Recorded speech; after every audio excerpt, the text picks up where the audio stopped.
Welcome to Monday Morning Coffee with Inside the Firm. Each week, our hosts will be interviewing local, regional, and national business leaders to give you an inside peek into how they lead their business to success in the ever-competitive business climate.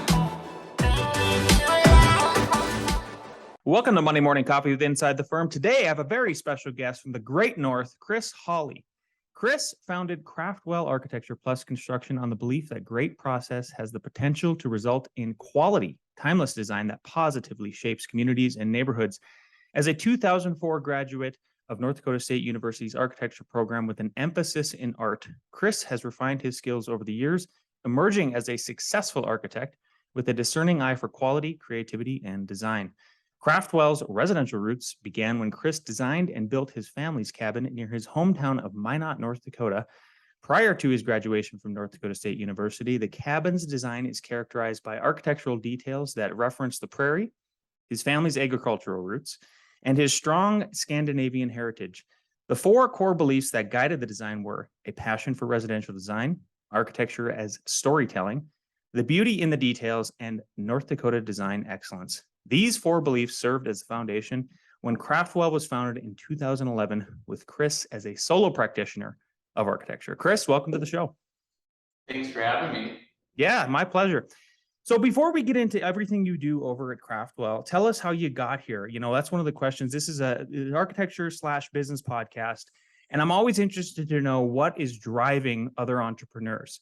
You know, did you come from a family that was not entrepreneurs and that's what kind of drove you, because a lot of folks do the opposite, or was it sort of instilled in you, from the beginning? Yeah, I think it was instilled in me since the beginning. I didn't realize this probably up until a couple of years ago, but nobody in my family has ever worked for anybody or had a boss. We North Dakota, there's like a lot of stubborn people here, which is kind of fun, but I have a grandpa who was a farmer. I have another grandpa who was an entrepreneur and a business owner. Both of my parents were small business owners, and it was kind of it's kind of like what we do. We always, we latch onto a thing and make a career out of that. And I don't know that I knew anything any differently. And it just felt fairly natural that I would end up doing this. I've got unique parents too. My dad went to school to be a draftsman, didn't end up doing that, but loved to draw. So I kind of had a little bit of that in me. My mom is a furniture maker, and so has done upholstery and furniture building for, 45 years, and does a lot of bespoke things and like custom made things, and does interiors of airplanes and exotic projects. And so it's interesting, like my mom always says she's not very creative, but the reality is that her work is, and it's everything was handmade as a kid. Whether my mom was doing something that was handmade, or I was telling Mike Dawson, my partner here at Craftwell, about kind of childhood. I didn't realize that you could go buy clothes until I was in junior high, because my grandma and my mom made all of our clothes, which to me is kind of a weird thing when I think about it. Like, we were sort of old souls, I think, relative to like how they raised a family and thought about making things. And so I think our firm is a little bit like that too. So yeah, beautiful. I love that. When you started your firm, you left a formerly prominent boutique firm in Fargo. What kind of lessons did you take from that former firm when you started yours, so you didn't repeat their mistakes, or maybe there was even good lessons? I'm always curious when people break off, and architects do this all the time, go out on their own and they spearhead their own practice. And a lot of times they are taking those bad mistakes and trying to not repeat them. Yeah, I mean, my former firm was a very successful firm, and we did a lot of really great things and nice things and projects.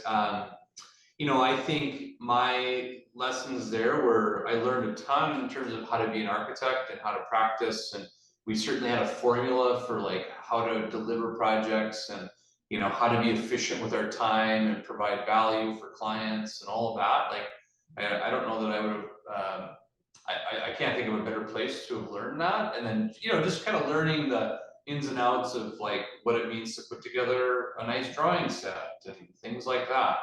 Ultimately, for me, given the fact that I was shaped by business owners, I certainly felt like there was a better way to do business in terms of like, financially, and how do you manage cash flow? How do you manage, how do you manage your month? How do you manage your billing? How do you manage your time?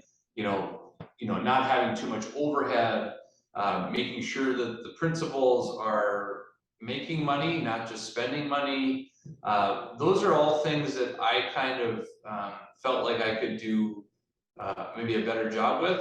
I've always seen I always wanted to be the number two guy and kind of be a true practitioner. I don't know that to be honest, I never intended to leave my former firm.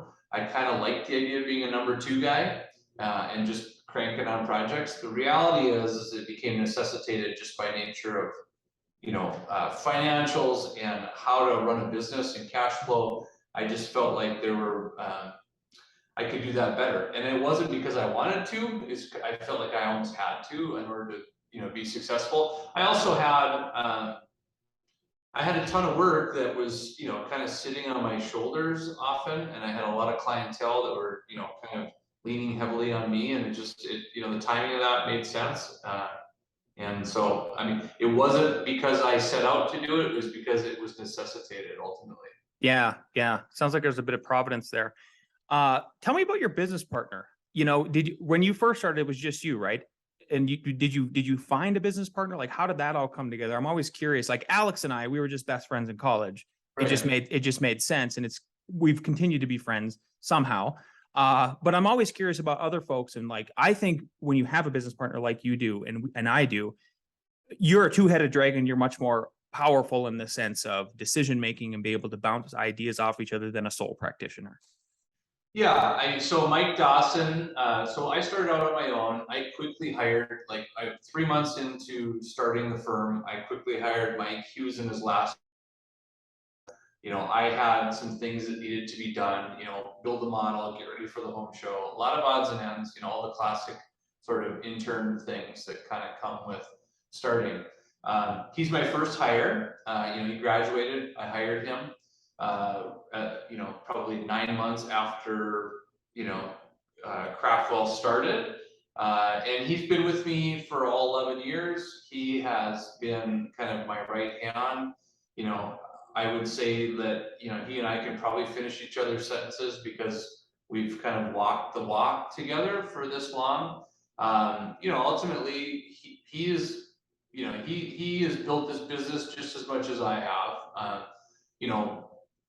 And so, let's see, it's been the last year and a half or 2 years. Now Mike is, a fully vested owner and partner, and, we're kind of off and running. We're also finding out that, now that you have two people kind of spearheading the rainmaking, we probably need more staff because, there are two driving work. And that's been it's interesting to have the learning curve of, for 10 years or 9 years, it was probably majority of that burden probably landed on my shoulders to generate work. And now it's a two-person thing. And so like quantity now is, starting to double, if not triple. And we're tasting what that, the complexity of that right now. So, yeah, I mean, the interesting thing is there are, and we bring in a lot of people too. We have close to 20 staff now.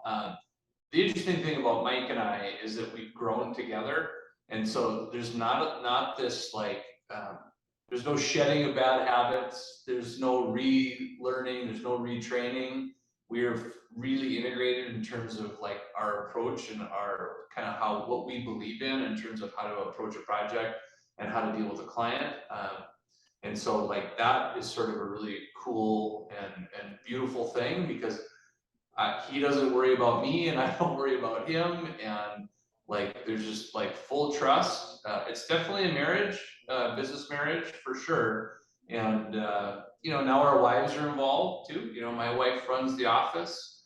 Mike's wife is an amazing project architect who is kind of headed up our commercial larger projects. And so we better get along because there are a lot of lives and families sort of who depend on this thing. So yeah, it's been an interesting thing. You know, Mike and I always talk about it being a family, and I approach the firm that way. I really don't want to get away from that because I really don't enjoy other versions of a firm that maybe aren't like that. And so yeah, it's been great. And we have a lot of blue sky, I think, here in the next 5 to 10 years. So Yeah, it sounds like it. When you originally started the architecture firm, it wasn't also a construction firm, correct? So what prompted the design, and if that's incorrect, correct me, but like what prompted the design to move to full design build? yeah, so previous firm, we had integrated some of the design build pieces.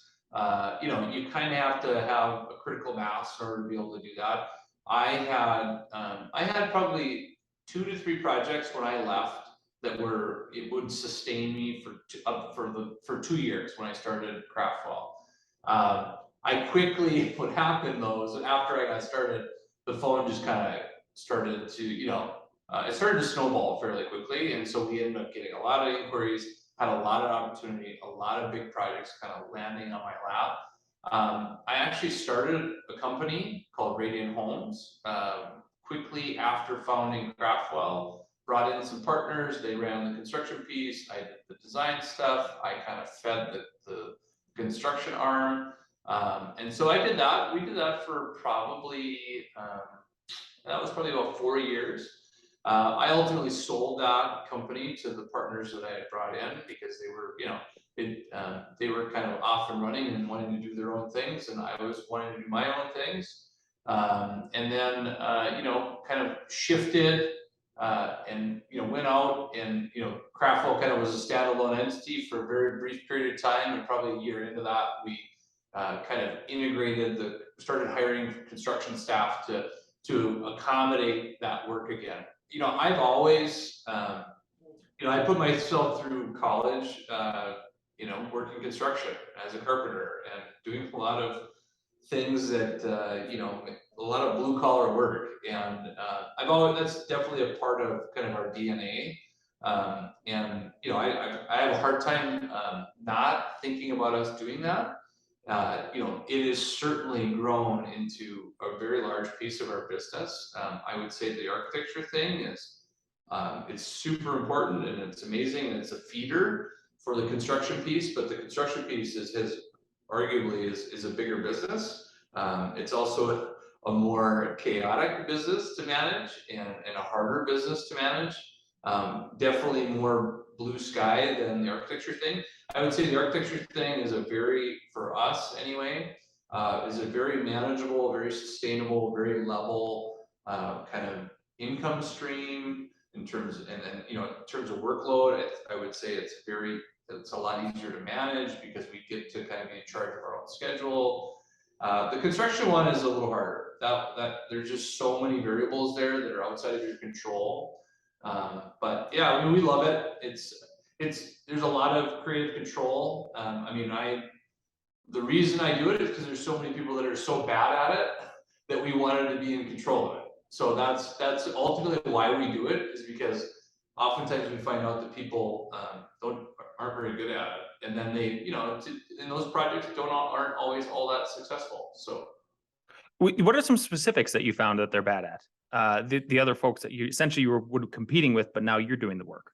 Yeah, I think the design intent often gets lost sometimes, and when we're doing really custom high-end stuff, we found that there's just so many, there can be a lot of misses, like, in terms of, and, sure, you can have amazing drawings, but at the end of the day, sometimes this comes down to sort of the craft or having people that have that extra level of detail. And with the available labor in the world right now, a lot of it is so much geared towards just getting the job done, and it's not really about craftsmanship anymore.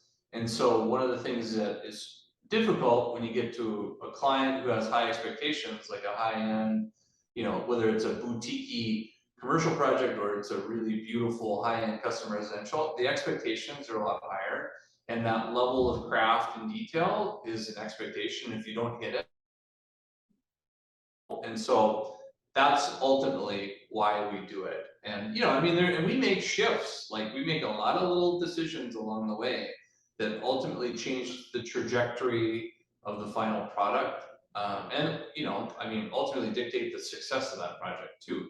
And if it's not successful, that can be expensive and not fun. And it's just making sure that we're setting clients up for success. Yeah. How does the pipeline work when you do design build? Is it design first, then you entertain the idea of building if you like the client, or is it people come to you and they say, hey, I want to build this. Okay, first we got to design it, because a lot of this is client education always. Yeah. Or is it everything all under the sun? I think it's everything under the sun. I've always approached it as like, hey, we'll start with the design piece. And you can hire us, and they're two separate contracts. They're almost two separate businesses, but it's all under one roof. We're all one team. But anybody, we kind of approach it like, hey, anybody can build it. We're gonna design it. We may be a good fit to build it too. We probably start 100 projects a year in this office, or project folders. And some of those, like die on the table. Some of them, that's all the route they go. Some of them are so small that they're like inconsequential. Out of that 100, we probably build 10, and that's us cherry picking a little bit what those projects are and which ones we feel are like the perfect fit for us. Sometimes that's perfect fit because it's a certain kind of client that's just a delight to work for. Sometimes it's like, wow, this is the coolest opportunity, and like, how would we let anybody put this together besides us? Sometimes it's financial, for sure. Sometimes we put, but ultimately we're not going to do it unless we're proud of it. And so, like, I mean, the stuff we do build is usually higher in terms of design. Like, to me, they're the really nice projects, or they're the pretty dialed in thing. We don't do a lot of stuff that we're not proud of. So that's, ultimately that's kind of how it shakes out. Yeah.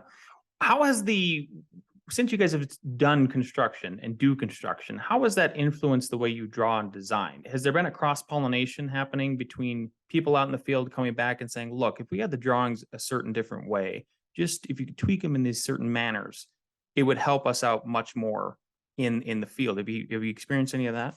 Oh my goodness, that's every day. Yep. I mean, and I think it's a two-way street.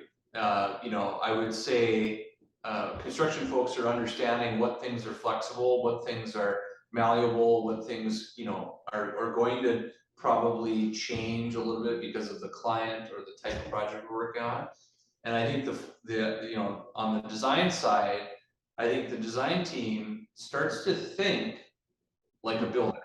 And when I say that, like, to me, the most successful people in our office are the ones who understand the critical path, sequential nature of construction, and they can see like this before that, and this decision is the most important one we make, and then all of the other ones fall in line after this one.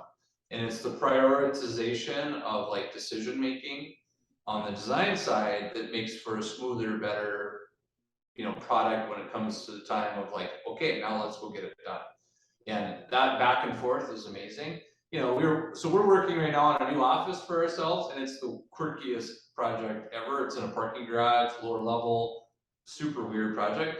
But like on the street, there's lots of there's a huge homeless population in this area, and one of the biggest decisions we're ever going to make on the whole project is picking the right garage door to create security, privacy, and long-term durability for this little corner.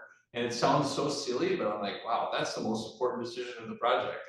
And partly because of what it does to, for other decisions down the line. Yeah, beautiful. I love that. And I hope every architect that's listening who is considering design build, it's reemphasized. Not Alex and I talk about this all the time, but that cross-pollination is so important. I just think it makes you such a better architect that everybody's able to speak to each other, and to your staff too. I mean, they will, yeah. And the building side too starts to think, about the details and the importance of design, and like they start to get really critical of all of the little things that become high expectations for the design team, like fascia size, and little detail like, okay, how does this material meet this material? Like, it's like, wow, that takes a long time to train, but once they get there, you're like, oh, it's refreshing. So It's magic, 100% magic. How are your companies structured then? Because I know you're presenting as Craftwell Plus, but like, are they actually two different, so that one domino falls, the other one, it doesn't, fall, the whole thing doesn't fall apart, or how does that work? Oh, it's all one thing, and it's all under one umbrella. Contractually, we have different contracts for different things, and depending on our scope of work or what we're being asked to do, we certainly tailor contracts to reflect our work. But it's all one bucket. I mean, the one thing that's really interesting though is, architecture in general is super consistent and flatline, and probably grows a little bit as we add staff and get bigger projects. But there's, if we have a month that's maybe a little bit more down, and oftentimes construction is way up, and vice versa. Like it's amazing as a whole, as a business, like they certainly offset each other. Like, there are months where it's like, wow, we should just be a construction company because, we've had a really successful month. But then there are months where it's the opposite is true, where we're like, winter months for us are very heavy handed in terms of design time. And our billings are really high in the winter time, and they're lower in the summer. And, but it's opposite when it comes to construction. So like if you look at the trajectory of a year, it's amazing how the two halves balance each other out. Yeah. Tell us, let's switch topics just a little bit, and tell us about winning the commission for the governor's mansion in North Dakota. How did that happen, and what was that experience like? So how did that happen? That was, I think we had a lot of cheerleaders for us, at the state level. I think they really wanted to see a local firm, sort of have the opportunity to do that project. So that was a big piece of that. We did compete against quite a few outside people, a lot of Minneapolis firms, a lot of kind of some pretty big hitters, actually, some very large national level residential groups. Ultimately, I think, there's a few people few decision makers that were certainly pushing to have us do it, just because of our history with some of those clients. Competed, I would say there was probably 20 or so people that were very viable candidates that went after that. There was a short list of 3, and then we interviewed and ended up getting it. Tricky project, kind of the opposite from a process perspective than anything I've ever done. I'm so used to working with, kind of typically, the classic husband and wife team that, and all we're really doing is managing the couple, and, making sure that they both get what they want and find kind of a really happy middle ground for both parties. This is harder, way harder. This was 2 committees. One was a design committee with no designers on it, which was really difficult. A lot of legislators, a lot of politicians, and then there was a Capital Grounds Planning Commission, which oversees anything that happens on the North Dakota State Capitol Grounds, and they're, I would say, like the judge and jury of anything that happens there, and like really great group. Interestingly enough, these guys make a recommendation to this group, and they get to approve or not approve. They did not see eye to eye. And so we were the middle man on that. And so that was really difficult. Like, we're making recommendations here. I would say my vision probably aligned more with the Capital Grounds Planning Commission in terms of what that project should be. I would say the design committee probably was a little not super in tune with what the overall objective of the Capitol Grounds was. So that was difficult. Ultimately, we made it through that. The second tier of that, or was managing a budget that was extremely rigid. We juiced a turnip, on that one. Like, it was so tight, like couldn't go $1 over, and that's a little different, right? Like, you do a high-end custom project for a client, they often have room to wiggle to accommodate their wishes, to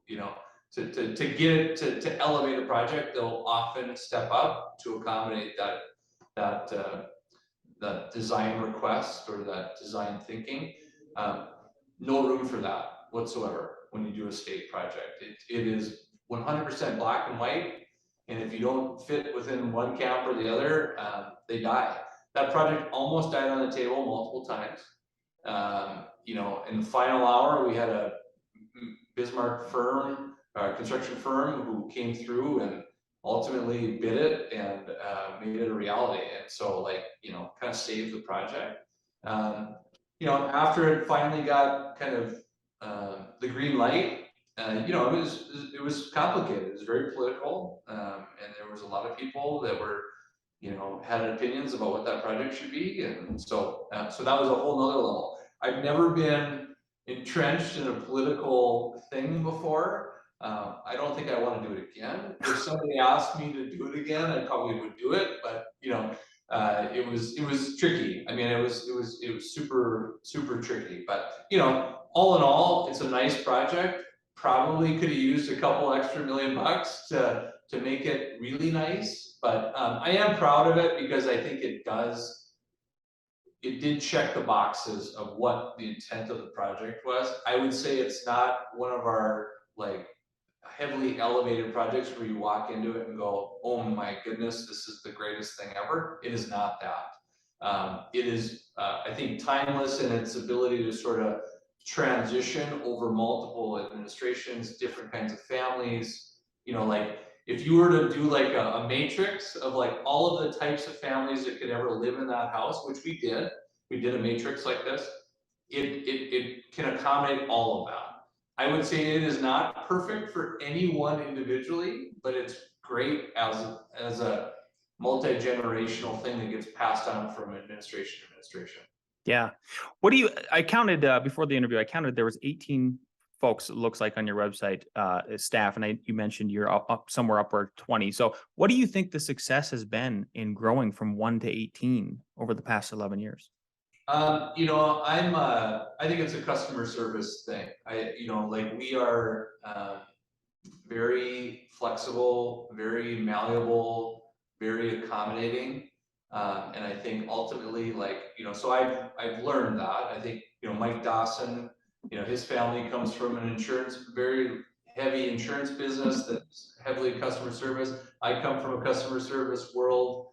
And honestly, without that perspective, I think, or the patience, I don't know that we would be as successful as we are. I think we have some really talented people. That certainly doesn't hurt. But ultimately, we sort of approach projects as if they're not ours. We know that they're somebody else's project, and we are there to help them with the thing that they know that they can't do. But ultimately, sure, if you're really good at this, you're pretty good at sales too, and you can almost figure out a way to get what you want while giving them what they want. And there's a trick to that. There's kind of a magic to that. And I think designers who think it's about them are kind of in for a rude awakening often. And we kind of approach it a little bit differently, where it's we're a guide for them. We're not necessarily the one telling them what to do all the time. Yeah, they're setting themselves up for heartbreak. I think that's one of the first things young designers figure out is you're going to break your own heart if you think it's going to go your way the whole way. Right. Yeah. That's exactly right. It's not about you. That's what I always tell any new hire. Rude awakening. This is not about you. 100%. Sort of a tangential question. I know you met Bill Gates. What was it like to meet Bill Gates? And then what is it like to now be in the Illuminati? He's not an Illuminati. It's a joke. But what was it like? What was that? I heard through the grapevine that you had this conversation with Bill. Yeah, so we did a really amazing house for one of our favorite clients, and really smart guy. And so there's this inner circle of software architects in Microsoft, and this is like arguably like the best and the brightest in the world in terms of computer engineering, software and hardware, and every year this inner circle of distinguished engineers gets to go to Bill Gates's house. Well, it just so happens we did one of those engineers' houses. His wife did not want to go, and so he's like, "Hey, by the way, do you want to go?" And I also planted the seed way ahead of time that, hey, Jim Cutler is one of my favorite architects, had done Bill Gates's house, would love to see that. So I got invited, and one of the most amazing experiences of my life. I almost forget that it happened, or like I kind of think maybe that was a dream, and like pinch me sort of thing. Pretty wild, some of the most amazing art you've ever seen in your life. Some of the most amazing architecture and detailing you've ever seen in your life. And at the end of the day, this my client.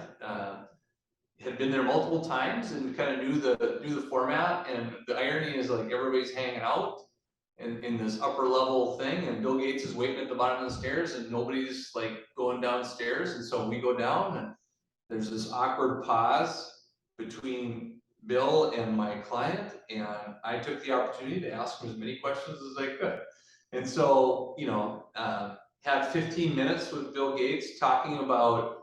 And so here I am talking at the time, the richest man in the world, about his house project. And so, in my mind, like the upper tier of high-end residential stuff or construction, that was, I got a kind of an inside peek at what that was all about. And so the irony is, like, he's like, he's telling me all about the process and the document he issued to prospective architects, and he talked about this Japanese architect who did a bunch of concrete. He knew none of their names, but they're all like, I'm kind of piecing it together, like the most famous architects in the world all had a chance to do this house. Ultimately, he wanted a local, and James Cutler was selected to do the house. He talks about, the funniest part about the whole thing though is like, this is the richest guy in the world complaining about him setting a budget of $25 million and the project getting to $100 million.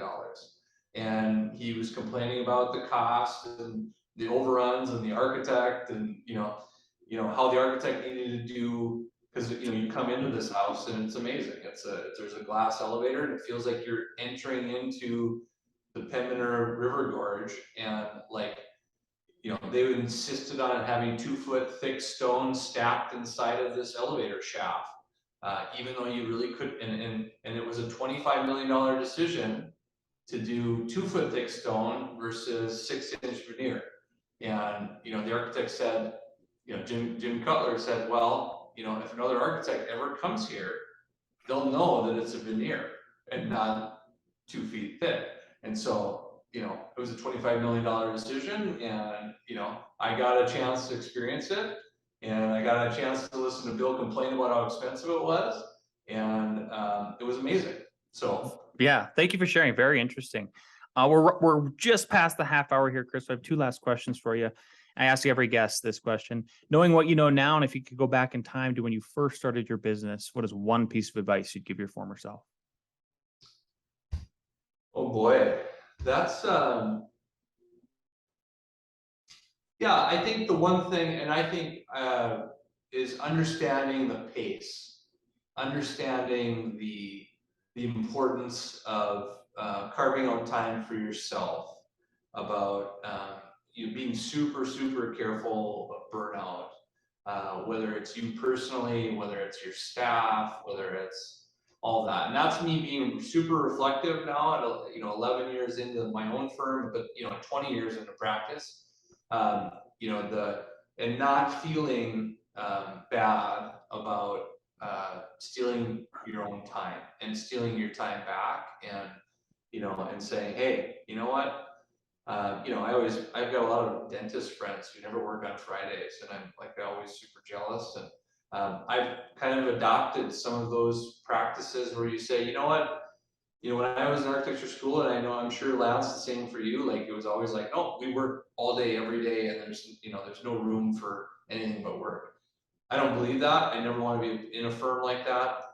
I leave often on a Thursday afternoon, and I'm not in the office on Friday. Sometimes I come back to the work on Monday afternoon or late Monday morning, and I take really long weekends to manage my life and have some sort of peace personally, because if you don't have that, running a firm is not a sustainable long-term thing. 100%. Yeah. I mean, I've seen it, I've tasted it, I've almost, burned out. And, now that Mike is an owner, I think those are the things that we talk about often. Like, hey, I'm never going to feel bad if Mike is gone, and he should never feel bad if I'm gone, because I know that it's important for the health of the firm long-term. So 100%. Yeah.